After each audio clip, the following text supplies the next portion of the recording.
Hello friends, myself Krishna Dadi and welcome to my channel. Today in this video I am going to cover Salesforce Lightning Framework. So before understanding the Salesforce Lightning, we should understand the Lightning Component Framework. The Lightning Component Framework is a UI framework for developing dynamic web applications for mobile and desktop devices. Meaning if we build applications using this framework, these applications will support both mobile and desktop devices. So using Lightning Component Framework, we can build responsive applications. Popularity of mobile devices are increasing day by day. So applications to support mobiles are equally important. Single page applications will be used with the goal of providing a more user experience. So what is a single page application? As name suggests, there will be one web page, and if user perform any action, it will fetch and display the relevant HTML inside this page. So there will be no reloading of entire page. Best example of single page application is Gmail. Even though it didn't build on single page applications supported framework, it actually it uses Ajax calls, but Gmail inspired to build single page application framework. So it is a main inspiration to build a single page application framework. So what is Salesforce Lightning? Salesforce Lightning is the combination of Lightning component framework which we have discussed and some exciting tools for developers. Lightning makes it easier to build responsive applications for any device. Why why should use the Lightning component framework? Because it has an out of the box set of components, event driven architecture. Not only it supports to build responsive applications for all sort of devices, and it also easier to build responsive applications for any device. So after that we need to understand what is component. So components are the self-contained and reusable units of an application. In real time, mostly it is a combination of HTML, JavaScript and CSS. Components represent a reusable section of the UI and can range in a granularity from a single line of text to an entire app. So component can be an entire application, and also it can be a single block in your application. In real time, we create multiple reusable components for creating an application. For your information, in Lightning components, you see HTML tags start with the Aura prefix because the Lightning component framework is built on the open source Aura framework. So Aura framework is an open source and it is a front-end framework. Why I call the front-end framework is because it allows us to build apps completely independent of your data in a Salesforce.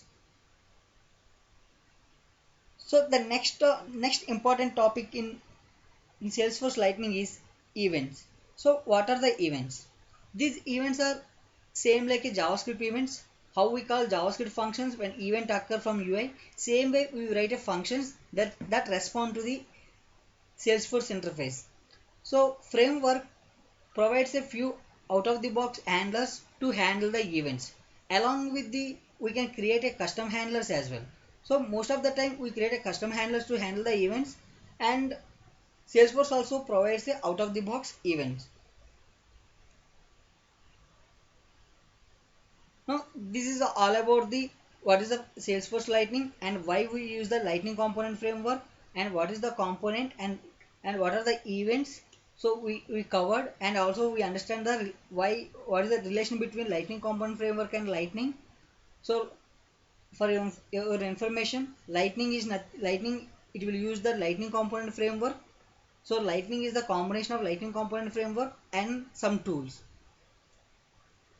Coming to the next, so how we can start? So what are the prerequisites to start Lightning development? So the prerequisites are obviously you need an arc to develop your application. Second, you must create a custom Salesforce domain name. You may wonder why you need to create a custom domain name. Custom domain name is for security reasons. So custom domain name helps you enhance access security and better manage login and authentication for your organization. So if your customer domain is universal containers, then your login URL would be https:// your domain name dot lightning dot force dot com. So after that, you can this is the optional step. You can register a namespace prefix. This is only required if you are planning to offer manager packages. So you want to create a manager packages, then you should you should create a namespace. Otherwise, namespace is optional. So how you can start the development? So Salesforce providing the you can use the Salesforce Developer Console. So Salesforce Developer Console provides tools for developing your components and applications. So you can use the Salesforce Developer Console. Then you can use how you write the code in uh, Classic. Same way you can use the Salesforce console, and but its a UI is a little bit handy different, and it's a very good interface. You can build the components and the JavaScript controllers, helper classes. So you can use the Salesforce console. So that is the uh, introduction to the Salesforce Lightning, guys. So if you like my video, please subscribe, and please click on the notifications if you want the updates from me, because I'm going to make more videos on the lightning. So all the best and keep learning. Thanks for watching once again.